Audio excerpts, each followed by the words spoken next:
Formula One remains at the Red Bull Ring this weekend for the second part of the Spielberg doubleheader. Red Bull claimed a dominant win on its home turf last time out, with Max Verstappen leading the field from pole position ahead of Mercedes duo Lewis Hamilton and Valtteri Bottas. Hamilton declared after the race that Verstappen was impossible to keep up with team boss Toto Wolff admitting that it was the first time in the V6 hybrid era where Mercedes was simply lacking pace to fight for the victory. The German manufacturer is already elected to shift focus to the next set of regulations to be introduced in 2022, but will continue to bring aerodynamic and engine upgrades in its bid to close the gap with Red Bull.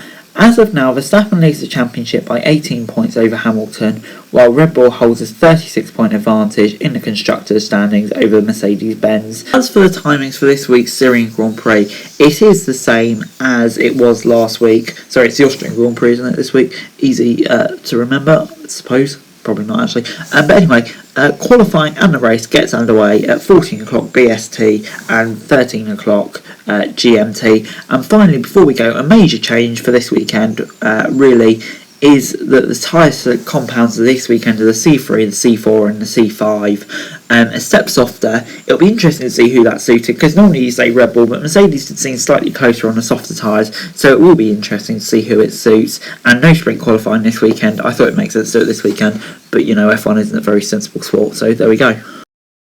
Some of the main talking points in the paddock on Thursday were that the Mercedes upgrades. Hamilton saying he did know Mercedes had upgrades coming, even though Toto Wolff kind of said he didn't.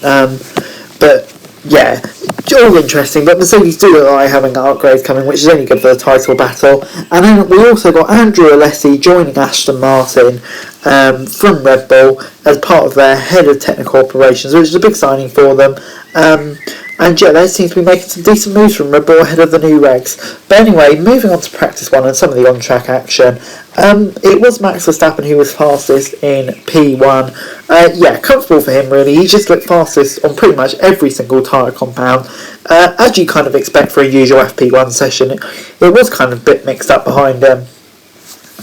Charles Leclerc and Carlos Sainz in their Ferraris were 2 and 3, and then you had Bottas in 4th, Hamilton in 7th. We did have a few standing guys. Guan Yu Zhou, who did particularly well, Callum Ilott and Roy Nissany, who finished ahead of Nicholas Latifi, so they all did very well it seems. And in practice too, it was a Mercedes one, so it almost feels weird saying that now. Yeah, Hamilton leading Bottas, and Hamilton a few tenths out in front. Race pace did look quite even as well between the two big teams. Mercedes maybe were just about half a tenth behind, something like that, so it's incredibly close. So that has all the hallmarks for a great race. But Hamilton does say he expects to still be behind Red Bull. Verstappen says it will be close. But yeah, it does seem like we're going to get a closer battle this weekend, which can only be a good thing really. Before I go, here are my predictions for this weekend.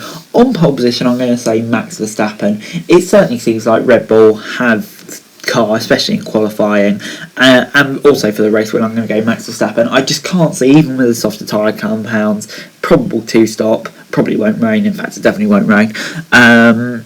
Yeah, it just seems like Max Verstappen will win. I think Hamilton will get second, Bottas in third. He just seems to have a bit more pace than Perez around this track, so kind of similar to last week really. But anyway guys, that's it for this video. Thanks very much for watching. Remember to like, share, subscribe. Remember your thoughts and comments down below, and follow me on Twitter, link in the description below for daily F1 news, and subscribe to the channel on screen right now, that'd be greatly appreciated. Thanks very much for watching. Peace.